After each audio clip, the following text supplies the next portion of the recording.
नमस्कार दोस्तों, जसीटेक में आप सबका हार्दिक स्वागत है। सोमवार को होनी है निफ्टी 50 की मंथली एक्सपायरी। ना सिर्फ निफ्टी 50 की एक्सपायरी है बल्कि bank Nifty, mid cap Nifty और फिन निफ्टी यानी कि एनएससी के सभी जो इंडाइसेस हैं उनकी एक्सपायरी जो मंगलवार को होती है, इस बार वो सोमवार को हो रही है बिकॉज ऑफ द छुट्टी ऑफ महावीर जयंती।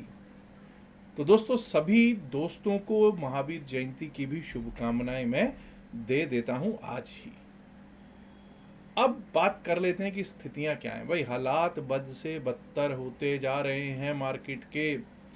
कहाँ हम साहब 26,000, 26,300, 27,000 की बातें करते हो दिख रहे थे, और अब हम शुक्रवार को जब क्लोज हुए तो 22,819, 22,819 पर क्लोज हुए हैं।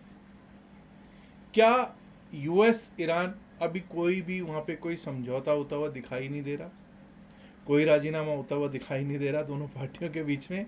और अब एक्सपायरी है, तो इस वीडियो में मैं खास करके निफ्टी 50 की एक्सपायरी पर चर्चा करूंगा। जब मैं निफ्टी 50 की एक्सपायरी पर चर्चा करूंगा तो एक बार को पहले तो मैं चार्ट पे चलूंगा, उसके बाद ऑप्शन चेन का भी एनालिसिस करने की कोशिश करेंगे। अगर हम दोस्तों देखते हैं चार्ट को, तो डेली टाइम फ्रेम पे पहले हम यूजुअली देखते होते हैं, कभी 15 मिनट के चार्ट पे, कभी डेली टाइम फ्रेम पे। लेकिन आज डेली टाइम फ्रेम पे देख रहा हूँ, नहीं, बिल्कुल भी नहीं देख रहा साहब। डेली टाइम फ्रेम पे मैं आपको बता दूं कि भाई 9, 20, 50, 100, 200 सब टूट चुके हैं, सब के सब डेमा टूट चुके हैं। अब मैं आज देख रहा हूँ वीकली चार्ट पे। अब ये वीकली चार्ट पे देखने का जसबीर का क्या मंतव्य हुआ, क्या महत्व हुआ इसका, आइए ज़रा देखने की कोशिश करते हैं। पहली बात तो आपको दिखाई दे रहा होगा कि 1, 2, 3, 4, 5 लगातार 5 हफ्ते से लोअर लोज पैटर्न बन रहा है। 5 हफ्ते से लोअर क्लोजेस मिल रहे हैं।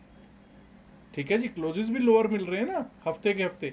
और जब हम चलते हैं 9 वीक, 20 वीक, तो हमको देखने को मिल रहा है कि 9 वीक्स एक्सपोनेंशियल मूविंग एवरेज जो दिख रहा था उसको crossover, bearish crossover 20 week exponential moving average ने दे दिया है। और तो और 9 वीक एक्सपोनेंशियल मूविंग एवरेज को 50 वीक एक्सपोनेंशियल मूविंग एवरेज ने भी क्रॉसओवर दे दिया है। क्या 100 वीक एक्सपोनेंशियल मूविंग एवरेज बचा हुआ है?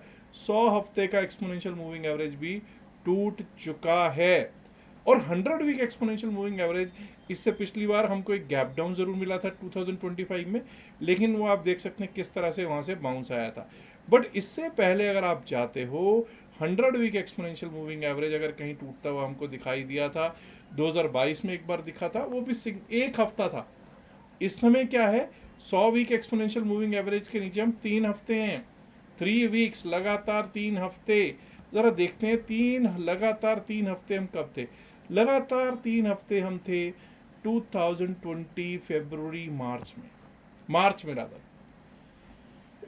कौन सा पीरियड था साहब? कोविड काल, कोरोना काल। कोरोना काल में ऐसी स्थितियां हमको देखने को पिछली बार प्राप्त हुई थी।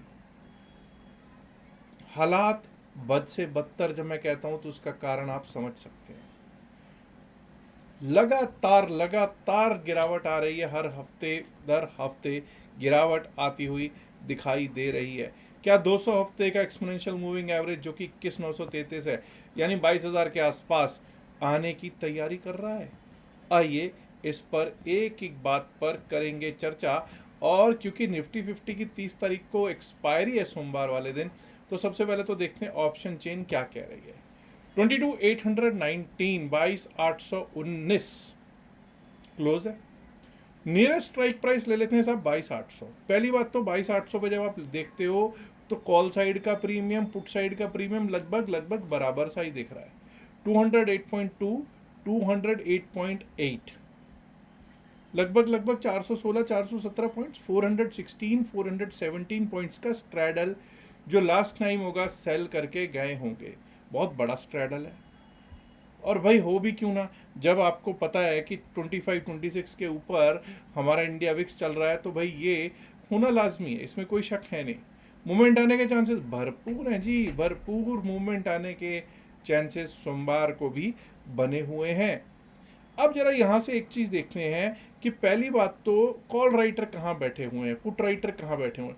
22,800 पे अगर आप पुट राइटर्स की सिचुएशन देखोगे तो OI में तो दिख रहा है 51,708 पुट साइड पे, लेकिन चेंज इन OI में सिर्फ 6,235। तो यानी कि पुट राइटर्स 22,800 पे ऐसी स्थितियों में नहीं है जो कह सकें कि भाई हम इसको बचाने की कोशिश भी करेंगे। 22,800 पे कॉल राइटर्स की अगर सिचुएशन देखते हो तो 36,684 OI में खड़ा है, और चेंज इन OI देख लीजिए 21,319 नए कॉन्ट्रैक्ट 21,319 लिखे गए हैं जी। इसका मतलब क्या है? 22,800 पे स्ट्रॉन्ग कॉल राइटर्स हैं, लेकिन यहां पर एक चीज नोट करने वाली है, 22,800 कब बैकफुट पे आएगा? 208 पॉइंट ऊपर, 208 पॉइंट्स ऊपर, यानी कि 23,000। देखिए 23,000 208 पॉइंट, 23,008 होगा ना जी हाँ। 23,000 पे देखिए क्या सिचुएशन है साहब, सबसे बड़ा कॉल राइटर खड़ा है। कितना? 1,28,262 कॉन्ट्रैक्ट, और चेंज इन वाई देखिएगा तो 81,564, 81,564। बहुत बड़ा कॉल राइटर 23,000 के ऊपर खड़ा है। इसका मतलब क्या हुआ कि अगर कोई शॉर्ट कवरिंग मूव आएगी तो 23,000 के ऊपर ही आने का कोई आसार होगा। ये क्लियर हो गया। 23,000 तक कॉल राइटर घबराएगा नहीं, और ज़्यादा शॉर्ट्स वहाँ से बन सकते हैं, बिल्कुल कोई बाउंस आएगा वहाँ से, सेल की अपॉर्चुनिटी बन सकती है, बिल्कुल बन सकती है। डाउन साइड पे अगर देख लेते हैं तो 22,800 के नीचे, 22,800 के आसपास हम क्लोज हुए हैं, 22,819 पे, 22,819 पे क्लोज हुए हैं, 22,804 का लो है शुक्रवार का, यानी वही 22,800 804 अगर टूटा तो साहब 22,750 22,700 कहीं पर भी, इवन 22,500 पर भी अगर आप देख रहे हो, 22,500 पर भी देख रहे हो, तो OI तो अच्छा खासा दिख रहा है 84,000 का, लेकिन यहाँ देखिए चेंज इन OI 11,040, 11,040। किसी को पुट राइटर को इतना, पुट राइटर्स में इतना कॉन्फिडेंस नहीं है, उनमें इतना दमखम नहीं दिख रहा कि वो कह सकें कि नहीं साहब अब यहाँ पे रोक लेंगे, यानी गिरावट बिल्कुल क्लियर दिख रही है। बियर्स के हाथ में गेम पूरी की पूरी दिख रही है। इसका मतलब हुआ 23,000 के ऊपर ही हम अपसाइड के बारे में सोचें, अगर सोचें तो 23,000 के ऊपर ही सोचें, और 23,000 तक का कोई भी बाउंस जो है वो एक सेल की अपॉर्चुनिटी हो सकता है। आइए जरा एक बार को 15 मिनट्स के चार्ट पे चलते हैं और देखने की कोशिश करेंगे कि क्या स्थितियां बनी हुई हैं। पहले तो कई लोगों ने कहा साहब डेली टाइम फ्रेम पे देख लीजिएगा, कुछ ऐसा तो नहीं है जो रिवर्सल का साइन दे रहा हूँ, नहीं साहब ऐसा कुछ भी नज़र नहीं आ रहा। आपको 486 487 486 487 पॉइंट माइनस में जब देखने को मिल रही हो शुक्रवार को निफ्टी 50, तो ऐसा तो क्या ही दिखेगा। चलिए अब जरा देखते हैं कि क्या स्थितियां हैं चार्ट पे। जब हम चार्ट पे 15 मिनट्स के चार्ट पे जाते हैं तो 15 मिनट्स के अगर तो मैं लगाता हूँ लेवल्स, देखिए टेक्निकली तो लेवल्स मैं वही कह रहा हूँ कि 23,000 के ऊपर कुछ जाएंगे तभी अपसाइड के बारे में सोचना चाहिए। 23,008 के ऊपर, यहाँ पे 23,008 कर देता हूँ। क्यों? 23,008 से पहले तो 22,800 का कॉल रेटर भी बैकफुट पे नहीं आएगा। बट फिर भी कुछ लोग ऐसे होते हैं, कुछ ज़्यादा ही आश्वस्त होते हैं, वो तभी अपसाइड के बारे में सोचिएगा अगर 22,927 के ऊपर चलना स्टार्ट करता, टिकना स्टार्ट करता, तभी अपसाइड के बारे में सोचेंगे। उसके ऊपर 22,971 22,970 971 का लेवल आ सकता है, और अगर वो पार हुआ तो 23,000 से 23,008। अब यहाँ तक एक बार को मुझे लगता है कि या तो अगर ऐसा कुछ होता है तो या तो लोगों को चाहिए कि वो बुक कर लें या अपना स्टॉप लॉस को ट्रेल कर लें। क्लियर बोल रहा हूँ, कारण बता देता हूँ, क्योंकि 23,000 पे बहुत बड़ा कॉल राइटर है और यहाँ से टकरा के कभी भी गिर सकती है मार्केट। एक तो ये हो गया, लेकिन अगर 23,008 के ऊपर अगर सब कुछ अच्छा हो गया, कोई अच्छी न्यूज़ आ गई, अच्छा चलने लग गया, कोई HDFC बैंक, कोई ICICI बैंक और सपोर्ट करने लग गया उसको, रिलायंस इंडस्ट्रीज कहीं उसको सपोर्ट देने लग गया, कोई TCS इन्फोसिस जैसा बड़ा स्टॉक, ये सब अच्छा अगर हरियाली में आ गए, आ सकते हैं, बिल्कुल कोई बड़ी बात नहीं है साहब, मार्केट है, कभी भी कुछ भी हो सकता है। अगर सब कुछ अच्छा हो गया तो 23,000 23,008 के ऊपर, 23,000 23,008 के ऊपर 23,085 23,085 23,137 23,137, और अगर वो भी पार हुआ तो 23,186 23,186 23,186 जो शुक्रवार का हाई है जी। अब लोग कहेंगे साहब डाउन साइड पे 22,804 का लो है पिछले दिन का, we will give respect to 28,804।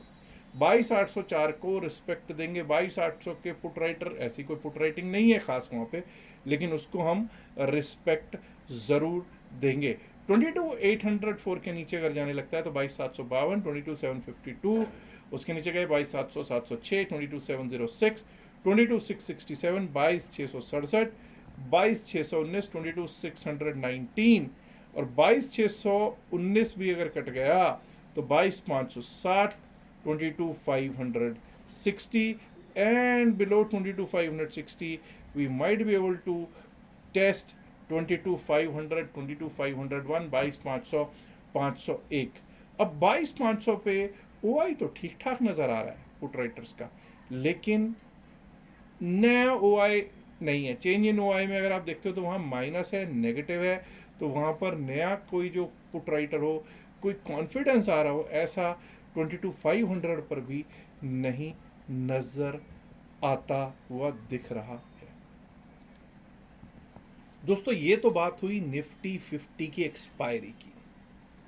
अब एक क्वेश्चन आया हुआ है कि साहब ये सोने के भाव जो लास्ट वीक गिरे, क्यों गिरे, उसका प्रमुख कारण क्या है। किसी ने कुछ कारण दिया, किसी ने कुछ कारण दिया, किसी ने कहा प्रॉफिट बुकिंग, लेकिन ये समझ जाइए कि साहब रशिया ने अपने रिजर्व्स में से काफ़ी सोना पिछले एक महीने में निकाला है। रिजर्व्स में से उसने निकाला है। पैसे की ज़रूरत कहिए चाहे कुछ भी कहिए, लेकिन उसने यहाँ पर अभी प्रॉफिट बुक किया है, या प्रॉफिट बुक तो नहीं, रिजर्व्स में से निकाला है, तो ठीक है भाई, पैसा उसको गेन हुआ होगा, आया होगा। वही कारण है कि उसको यहाँ पर क्या हुआ, सोने में गिरावट आई। और दूसरा कारण एक और है, कुछ जो अरेबियन मुल्क हैं, जो ऑयल प्रोड्यूसिंग मुल्क हैं, वो भी अपना सोना धीरे धीरे करके रिजर्व्स को निकालते हुए दिखाई दे रहे हैं। अच्छी बात है भाई, मिडिल क्लास जो इंडियन मिडिल क्लास है वो तो चाहता है ना कि ऐसा हो जाए, अच्छी बात है। अब दूसरी चीज़, एक और सबसे बड़ा मसला है, वो ये है कि साहब जो ये सब कुछ हो रहा है उसका असर सीधा सीधा भारतीय करेंसी पर पड़ रहा है। डिप्रिशिएट हो रही है इंडियन करेंसी। साहब कहाँ हम 94 रुपये की बात कर रहे थे, 93 रुपये की बात कर रहे थे, अब तो 95 रुपीज़ भी कहीं लगता नहीं है कि टिकेगा। कब ये 100 आ जाए कोई भरोसा नहीं है। उससे क्या होगा सर, अच्छा है क्या? नहीं साहब, हमारी करेंसी गिर रही है, अच्छी तो बिल्कुल भी नहीं है साहब। अच्छी बात तो बिल्कुल भी नहीं है। आप ये समझ जाइएगा कि इन्फ्लेशन पे इसका असर पड़ेगा, सबसे पहली बात। दूसरी चीज़ जो सबसे बड़ी बात है, जो आपको ब्याज दरों पे होता था ना साहब 25 बेसिस पॉइंट कम हो गया, इस बार कुछ नहीं हुआ, इस बार ना बढ़ाया ना घटाया, मजबूर हो जाएगा RBI. RBI will be compelled to increase, to hike the rate of interest.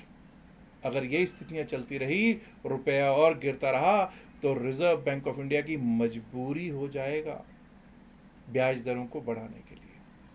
तो क्या आपको लगता है कि ब्याज दरें बढ़नी चाहिए? कितना नुकसान होगा आम पब्लिक का, नॉर्मल आदमी का, आप सोच ही सकते हैं। क्रूड ऑयल अभी भी ऐसी स्थितियों में नहीं है जिसको कहा जाए कि ठीक ठाक हो गया, नहीं। क्रूड ऑयल अभी वॉलेटाइल है, और वॉलेटाइल ही हमारा इंडेक्स है, विक्स इंडिया भी वॉलेटाइल है। दुआ यही करूँगा कि इस वीकेंड पर कुछ अच्छा हो जाए, कुछ शांति हो जाए और सब कुछ अच्छा हो जाए। क्यों? क्योंकि मुझे भी मालूम है, मेरी तरह आप में से भी बहुत सारे ऐसे लोग होंगे जिनके एसआईपी, जिनके portfolios, systematic investment plan, investment सब रेड में बैठे हुए हैं। रेड में नहीं भी बैठे हुए तो हमें तो यही लगता है कि गिर गया तो रेड में ही है, ठीक है। तो भाई सभी चाहते हैं कि ग्रीनरी दिखे, सभी की यही दुआ है, ठीक है। अब कुछ लोग यहाँ पे कहेंगे तू कॉल लेके गया होगा, नहीं भाई मैं कुछ होल्ड करके नहीं जाता हूँ, खास करके वीकेंड क्या किसी भी दिन होल्ड करके नहीं जाता मैं। दूसरी चीज़, अब कुछ लोग कहेंगे नहीं नहीं ये भाई जो है ना कॉल लेके गया हुआ है, और ये अब ये इसीलिए हमें तो ये कॉल लेके गया, कोई बात नहीं, हम तो पुट ले गए हो, हम तो कमाएंगे ना। भाई कमाओ, आपको मुबारक हो, आपको मुबारक हो अगर कमाई करते हो, मुझे खुशी होती है मेरे दोस्त कमाई करते हैं, ठीक है। लेकिन मैं हमेशा ही कहता हूँ, never ever hold any positions, any options positions इसको कहता हूँ। ऑप्शंस की पोजीशन बाइंग वाली कोई कॉल कोई पुट मत होल्ड करके जाया कीजिए। क्यों? क्योंकि 3 रात 2 दिन का प्रीमियम मीटिंग होता है, और आप लोग जब कोई पोजीशन होल्ड करके जाते हो ना शुक्रवार शनिवार इतवार और सोमवार के लिए, तो आप 3 रात 2 दिन का स्ट्रेस पैकेज लेके जाते हो। और जो असली ट्रेडर होता है ना, वो 3 रात 2 दिन का क्या लेके जाता है?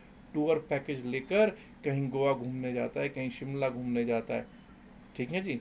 तो आप लोग ऐसी गलतियां ना किया करो। मैं बार बार कहता हूँ कि टूर पैकेज लो, स्ट्रेस पैकेज नहीं।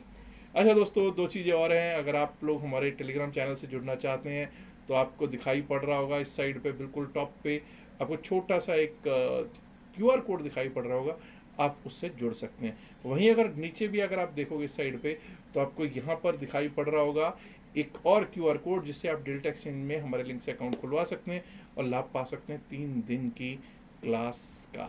याद रखिएगा, जो भी बातचीत इस वीडियो में की गई है सिर्फ और सिर्फ अकेडमिक पर्पसेज से की गई है। इसका बाय सेल की सलाह से कोई लेना देना नहीं है। बाय सेल की सलाह के लिए आप अपने फाइनेंशियल एडवाइजर से बात कर सकते हैं।